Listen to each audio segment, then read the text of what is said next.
La norma CEI 7817 fornisce disposizioni tecniche per l'esecuzione di lavori elettrici in sicurezza sulle cabine elettriche, individuando le figure del responsabile e dell'addetto alla manutenzione delle cabine elettriche.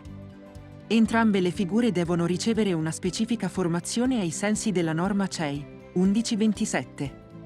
I percorsi formativi per le due figure sono differenti. Il responsabile della manutenzione deve avere conoscenze sulla verifica dell'idoneità tecnico-professionale degli appaltatori che svolgono la manutenzione delle cabine elettriche, oltre alle competenze necessarie per pianificare il lavoro degli addetti alla manutenzione. Vega Formazione ha progettato il corso integrativo da addetti a responsabili cabine CEI 7817, della durata di 4 ore, per consentire agli addetti alla manutenzione delle cabine elettriche, già formati, di ricevere una formazione integrativa per assumere il ruolo di responsabile della manutenzione delle cabine elettriche ai sensi della norma CEI 7817.